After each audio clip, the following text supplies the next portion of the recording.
Hello guys, welcome to our channel. నేను మీ anchor Teja. ప్రస్తుతం మనతో పాటు సీరియల్ ఎంటర్ప్రెనర్ సంతోష్ గారు ఉన్నారు. ఆయనతో మాట్లాడదాం. నమస్తే అన్న. నమస్తే.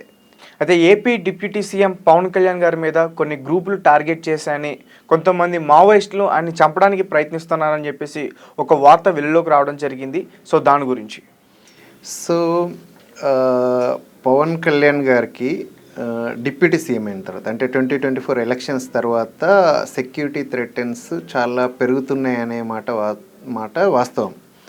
అది లేటెస్ట్గా ఇంకా ఎక్కువ థ్రెటన్స్ ఉన్నాయని చెప్పేసి లేటెస్ట్గా గత ఒక రోజుగా ఏంటి అంటే ఎన్ఎస్జి నుంచి ఒక సమాచారం అందుతుంది అనమాట. ఇంటెలిజెన్స్ నుంచి మీరు కొంచెం అలర్ట్గా ఉండాలి, మీకు కొంచెం థ్రెటన్స్ ఎక్కువ ఉన్నాయని చెప్పేసి. అయితే ఇప్పుడు మీరు ఒక విషయం అడిగారు, లైక్ మావోయిస్టుల నుంచి ఒక థ్రెటన్ ఎక్కువ ఉంది అని చెప్పేసి అంటే గతంలో పవన్ కళ్యాణ్ గారికి మావోయిస్టుల దగ్గర నుంచి ఒక లేఖ వచ్చింది. సో దాన్ని గురించి అడిగాను. ఆ లేఖ గురించి ఏంటి అంటే, ఆ లేఖ సారాంశం, ఒక లేఖ వచ్చింది, ఆ లేఖలో సారాంశం ఇది అని చెప్పేసి చాలామంది మాట్లాడుకున్నారు. దానిపైన మనం కూడా విశ్లేషణ చేసాం. కానీ అది వచ్చినట్టు ఆనవాళ్ళు ఎక్కడ లేదు. ఇన్ఫ్యాక్ట్ మనకి ఎక్కడ కూడా అంటే గవర్నమెంట్ ఆఫ్ ఆంధ్రప్రదేశ్ కానీ లేదంటే సెంట్రల్ ఫోర్సెస్ దగ్గర నుంచి కానీ ఆయనకి మావోయిస్ట్ నుంచి థ్రెటన్ వచ్చింది అని చెప్పేసి అఫీషియల్ అనౌన్స్మెంట్ ఎక్కడ జరగలేదు. సో దాని విశ్లేషణలో మనం ఏమనుకున్నామని అంటే, ఒకవేళ వచ్చినా కూడా అది మావోయిస్టుల నుంచి వచ్చే అవకాశం లేదు. ఎందుకంటే ఆయన వ్యక్తిత్వం కానీ ఆయన పాలసీస్ కానీ మావోయిస్టులకు అగైనెస్ట్గా ఎప్పుడు లేదు, ఇప్పుడు లేదు, అంతకు ముందు కూడా లేదు. కాబట్టి ఆయనకి మావోయిస్టుల నుంచి థ్రెటన్ వచ్చే అవకాశాలు చాలా తక్కువ ఉంది. కాకపోతే ఆ రోజు అప్పుడు హాట్ టాపిక్ ఏముండింది అని అంటే, మనకు రెడ్ శాండల్వుడ్ మీద ఏదైతే ఉందో అక్కడి నుంచి అంటే ఈ స్మగ్లర్స్ నుంచి ఎక్కువ థ్రెటన్స్ వచ్చే అవకాశాలు ఉంది. అదేవిధంగా ఏంటి అని అంటే, అక్కడ ఈ రేషన్ రైస్ ఏదైతే ఉందో దాని మీద ఎక్కువ ఫోకస్ జరుగుతూ ఉండింది. అక్కడ కూడా ఏమన్నా ఉండే అవకాశాలు ఉన్నాయని చెప్పేసి మనం విశ్లేషణ చేసుకున్నాం.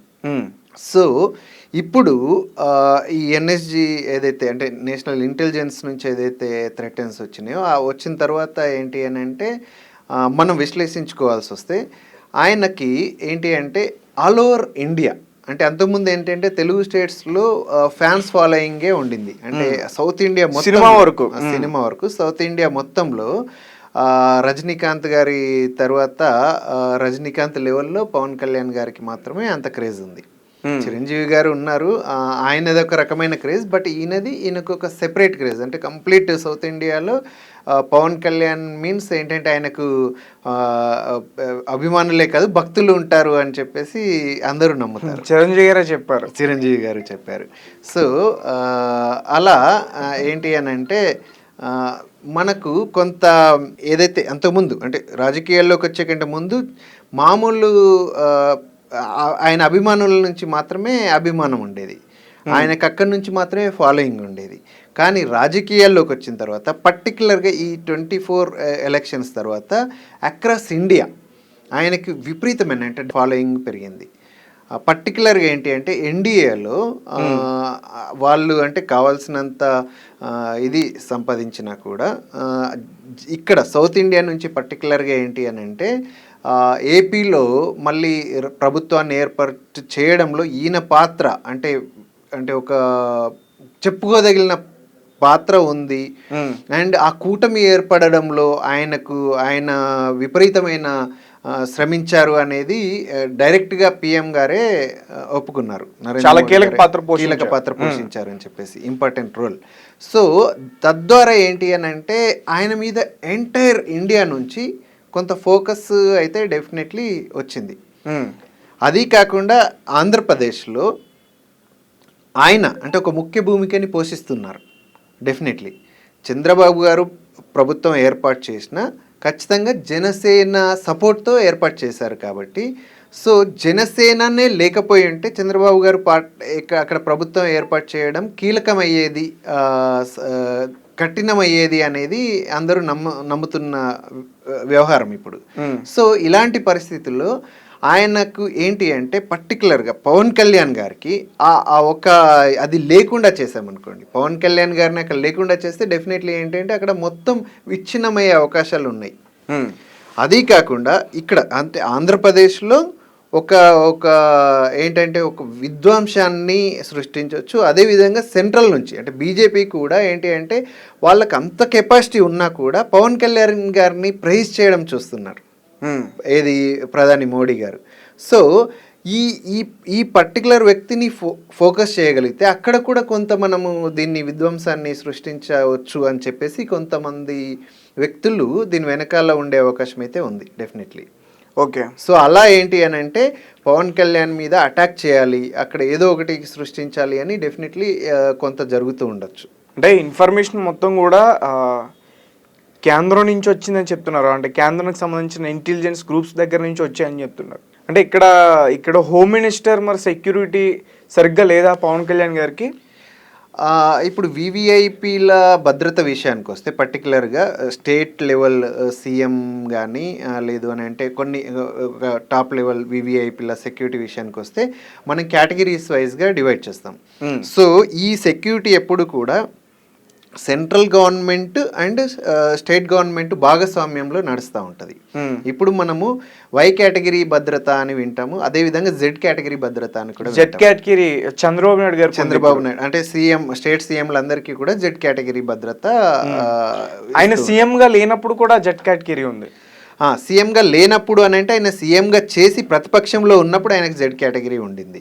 అదేవిధంగా అంటే ఫస్ట్ 2014 నుంచి 2019లో ఎప్పుడైతే ఆయన బయటకు వచ్చారో అప్పుడు ఆయనకి జెడ్ కేటగిరీ భద్రతని కంటిన్యూ చేశారు. బికాస్ ఆఫ్ ఈ సెక్యూరిటీ థ్రెటన్స్ కారణంగా ఆ కేటగిరీ భద్రతని కంటిన్యూ చేశారు.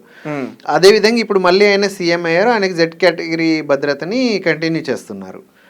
అదేవిధంగా మన పవన్ కళ్యాణ్ గారు ఎప్పుడైతే డిప్యూటీ సీఎం అయ్యారో ఆయనకి వై కేటగిరీ భద్రతని అనౌన్స్ చేశారు, వై ప్లస్ కేటగిరీ భద్రతని అనౌన్స్ చేశారు. ఇప్పుడు జెడ్ కేటగిరీ భద్రతలో ఏంటి అని అంటే 22 పర్సనల్ ఉంటారనమాట. సో దాంట్లో ఈ 22లో 4 to 6 మెంబర్స్ ఎన్ఎస్జీ కమాండోస్ ఉంటారు. మిగిలిన వాళ్ళంతా స్టేట్ గవర్నమెంట్ నుంచి పోలీస్ డిపార్ట్మెంట్ నుంచి సెక్యూరిటీ పర్సనల్ ఉంటారు అనమాట. సో అది ఈ పోర్షన్ ఏదైతే ఉందో ఈ 4 to 6 కానీ ఈవెన్ కొంత పెంచే అవకాశాలు ఎప్పుడు ఉంటాయి అని అంటే అక్కడ ఎంత అంటే ఆ థ్రెటన్ ఫోర్స్ ఎలా ఉంది అనే దాన్ని బేస్ చేసుకొని ఈ కంపోజిషన్ అంతా చేస్తూ ఉంటారు. అదేవిధంగా పవన్ కళ్యాణ్ గారికి ఇచ్చిన ఏదైతే సెక్యూరిటీ ఉందో వై ప్లస్ కేటగిరీ దాంట్లో ఏంటి అని అంటే మొత్తం 11 మెంబర్స్ ఉంటారు. ఈ 11 మెంబర్స్లో 2 to 4 ఎన్ఎస్జీ కమాండర్స్ ఉంటారు, మిగిలిన వాళ్ళంతా లోకల్ కమాండర్స్ ఉంటారు అనమాట. ఇది స్టేట్ గవర్నమెంట్ నుంచి పోలీస్ డిపార్ట్మెంట్ నుంచి. సో ఇప్పుడు నిన్న ఏదైతే జరిగిన కొత్తగా వచ్చిందో అంటే ఆయనకి ఇంకా థ్రెటన్ ఎక్కువ ఉంది అన్న తర్వాత ఆయనకు సెక్యూరిటీ పెంచారు. సెక్యూరిటీ పెంచి ఇప్పుడు 11గా ఉన్నదాన్ని 18గా చేశారనమాట. 18గా చేసి ఆయన సెక్యూరిటీని ఇంకా పెంచారు. ఓకే, అలా జరుగుతుంది. ఎందుకు పవన్ కళ్యాణ్ గారిని ఎందుకు టార్గెట్ చేస్తున్నారు అనుకోవచ్చు?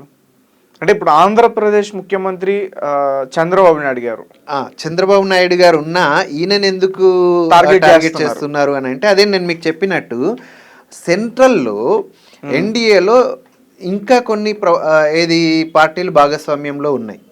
ఇక్కడ నుంచి టీడీపీ ఉంది అండ్ జనసేన కూడా ఉంది. ఎనీవే కూటమిలోనే ఉన్నారు. కానీ అక్కడ ఏంటి అని అంటే జనసేన నుంచి పవన్ కళ్యాణ్ గారు తక్కువ సీట్లలో పోటీ చేసినా కూడా ఆయన ప్రభావం ఈసారి 2024 ఎలక్షన్స్లో ఆంధ్రప్రదేశ్లో చాలా క్లియర్గా ఉంది. ఆయన ప్రభావం ఆయన లేకపోయి ఉంటే ఈ కూటమి ప్రభుత్వం ఏర్పాటు చేసే అవకాశాలు చాలా చాలా చాలా తక్కువ ఉండేవి అనేది ప్రజలు నమ్ముతున్నారు, అలాగే విశ్లేషకులు నమ్ముతున్నారు. అది నిజం. అదేవిధంగా సెంట్రల్లో కూడా ఏంటి అని అంటే వాళ్ళకి ఏదైతే అక్కడ మెజారిటీ వచ్చిందో దాంతోపాటు ఏంటంటే టీడీపీకి వచ్చిన సీట్లు, అదేవిధంగా బీహార్ నుంచి నితీష్ కుమార్ గారికి వచ్చిన ఓట్లు ఏవైతే ఉన్నాయో అవి కీలకంగా ఉండినాయి. ఆ తరుణంలో ఏంటి అని అంటే ఒకవేళ టీడీపీ కానీ లేదు అని అంటే అక్కడ నితీష్ కుమార్ కానీ ప్రభుత్వం నుంచి బయటకు వస్తే ప్రభుత్వం ఏర్పాటు చేయడం క్లిష్టంగా ఉండే పరిస్థితుల్లో టీడీపీ ఎట్టి పరిస్థితుల్లోనూ బయటకు వెళ్ళదు అనే నమ్మకాన్ని దృఢంగా నమ్మారు ఎవరు? పిఎం మోదీ. ఎందుకు అంటే అక్కడ చంద్రబాబు గారు పవన్ కళ్యాణ్ గారి వాళ్ళిద్దరి మధ్యన బాండ్ చాలా స్ట్రాంగ్గా ఉంది. నెక్స్ట్ 5 years దాకా వాళ్ళు డెఫినెట్లీ ఏంటంటే విడిపోయే అవకాశాలే లేవు. ఎట్టి పరిస్థితుల్లో అంటే ఒకవేళ టీడీపీ కాంగ్రెస్ ప్రోద్బలంతో ఏమైనా అంటే బీజేపీకి సపోర్ట్ చేయకుండా బయటకు వెళ్ళాల్సి వచ్చినా కూడా అలాంటి అవకాశం ఏదన్నా అంటే రాజకీయాల్లో ఎప్పుడైనా ఏదైనా జరగవచ్చు. సో ఒకవేళ బీజేపీ సపోర్ట్తో కూటమి ఏర్పడినా కూడా కూటమి నుంచి బయటకు వెళ్ళే అవకాశం ఉంటుందా అనే భయం బీజేపీకి ఉంటుంది. డెఫినెట్లీ టీడీపీ వెళ్ళిపోవచ్చు, అదేవిధంగా నితీష్ కుమార్ గారు కూడా వెళ్ళిపోవచ్చు అనే భయం ఉంటుంది. కానీ ఇక్కడ ఏపీ నుంచి టీడీపీ డెఫినెట్లీ బయటకు వెళ్ళదు. ఎందుకనంటే టీడీపీకి ఇప్పుడు పవన్ కళ్యాణ్ గారి అక్కడ ఏదైతే వాళ్ళ కూటమి ఉందో ఇక్కడ మనం ఎవరిని విమర్శించడం కానీ ఎవరిని సపోర్ట్ చేయడం కానీ మనం చేయట్లేదు. కానీ ఆ సమీకరణలు ఏవైతే ఉన్నాయో అవి చాలా స్ట్రాంగ్గా ఉన్నాయి. ఇక్కడ ఒకరిని ఒకరు అంటే నేను గొప్ప నువ్వు గొప్ప అనే వ్యవహారం జరగదు. ఖచ్చితంగా ఏంటి అని అంటే ఇద్దరు కలిసి అక్కడ ప్రభుత్వాన్ని ప్రజలకు అనుకూలంగా ప్రజా సమస్యల్ని తీర్చే విధంగా అక్కడ ఏపీ ప్రభుత్వం ఏర్పడ్డది. అదేవిధంగా అక్కడి సమస్యల్ని ఇంకా కేంద్రం సపోర్ట్తో అక్కడ సమస్యల్ని తీర్చడం కోసము అక్కడ బీజేపీతో ఇక్కడ ఆంధ్రప్రదేశ్ గవర్నమెంట్ ఏదైతే ఉందో 100% కేంద్రంతో సపోర్ట్లో ఉండాలి, కేంద్రంతో ఫ్రెండ్లీగా ఉండాలి.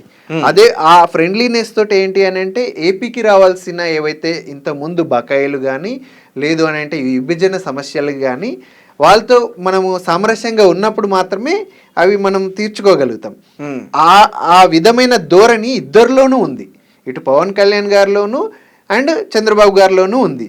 సో ఆ పరిస్థితి ఉంది కాబట్టి అక్కడి నుంచి బీజేపీ డెఫినెట్లీ చాలా స్ట్రాంగ్గా బిలీవ్ చేస్తుంది వాళ్ళు బయటకు వెళ్ళరు అని చెప్పేసి. కాకపోతే వీళ్ళిద్దరిలో ఏదో విధ్వంసం సృష్టించాలి. అంటే ఇక్కడ ఏదో ఈ బాండ్ని అంటే ఈ సమీకరణాలని మనం కట్ ఆఫ్ చేయాలి. దీనికోసం ఎవరు ప్రయత్నిస్తున్నారు అని కూడా మీరు అనుకోవచ్చు. అంటే ఒకవేళ ఇప్పుడు ఆంధ్రప్రదేశ్లో ఉన్న ప్రతిపక్షం ఒకవేళ మాట్లాడుకుంటే ప్రతిపక్షం ఇలాంటి దాడులకి ప్రయత్నం చేశారు అనుకుంటే ముఖ్యమంత్రి ఎవరైతే ఉన్నారో ఆయన మీద చేయొచ్చు, ఆయన తర్వాత ఉన్న వ్యక్తి మీద చేయరు కదా. ఇక్కడ మీరు అదే ఏమనుకుంటున్నారంటే ఇది ఆయనని పర్సనల్గా మాత్రమే టార్గెట్ చేస్తుంది కాదు, అక్కడ ఏంటి అంటే వ్యవస్థని కూలదోయాలి అనే విధంగా నడుస్తూ ఉంది. సో ఇక్కడ ఏంటి అని అంటే సెంట్రల్ గవర్నమెంట్కి ఇక్కడ ఏపీ గవర్నమెంట్ అంటే ఈ కూటమి ఏదైతే సపోర్ట్ చేస్తుందో ఈ జనసేనని బలహీనం చేయగలిగితే టీడీపీని కూడా బలహీనం చేయొచ్చు. అంటే ఒకవైపు నుంచి నరుక్కుంటూ రావాలి అనే ఒక విధమైన ఆలోచన ధోరణి అక్కడ కనబడతా ఉంది. ఇప్పుడు ఏంటి అని అంటే జనసేన చాలా బలంగా ఉంది, ఆ బలము టీడీపీకి మంచి బలమైంది. సో ఈ జనసేన బలాన్ని మనం కట్ ఆఫ్ చేసేసామనుకోండి టీడీపీ వీక్ అయిపోతుంది కదా. సో తద్వారా అక్కడ ఏపీలో ప్రభుత్వం కూలే అవకాశాలు ఉంటాయి కదా. అందుకని చెప్పేసి అక్కడ ఎక్కడైతే ఫోకస్ ఉందో ఆ ఫోకస్ని అతని ఏదైతే అగెనిస్ట్ పీపుల్ ఉన్నారో వ్యతిరేక శక్తులు ఉన్నాయో అతని మీద ఆ లెవెల్ నుంచి ఫోకస్ చేస్తున్నాయి అనమాట. తద్వారా ఏంటి అంటే ఆయనని వీక్ చేసేయడము, లేదు అని అంటే ఆయన మీద అంటే ఒక మర్డర్ అటెంప్ట్ లాంటిది జరిగే అవకాశాలు కూడా ఉన్నాయి ఎన్ఎస్జీ సమాచారం ప్రకారం. సో ఆయన మీద ఏదైనా జరిగింది అని అంటే అండ్ ఇంకోటి ఏంటంటే జనసేనలో ఒక పటిష్టమైన సమీకరణ జరగలేదు. అంటే గ్రామ స్థాయి వ్యవస్థ నుంచి పట్టణ స్థాయి వ్యవస్థ, ఆ తర్వాత డివిజనల్, ఆ తర్వాత డిస్టిక్, ఇట్లా జరగలేదు. సో ఏంటి అంటే ఒకటే సెంట్రల్ నుంచి అంటే కంప్లీట్గా కేంద్ర బిందువు అంటే పవన్ కళ్యాణ్ గారి నుంచే జరుగుతూ ఉంది మొత్తం వ్యవస్థ అంతా. జనసేన అతన్నే లేకుండా చేస్తే అసలు పార్టీయే ఉండదు. అలాంటి కుట్రలు జరుగుతూ ఉన్నాయి. అండ్ ఒక పక్క పవన్ కళ్యాణ్ గారికి సంబంధించిన అభిమానులందరూ కూడా చాలా ఆందోళన చేస్తున్నారు. అంటే చాలా న్యూస్లలో పవన్ కళ్యాణ్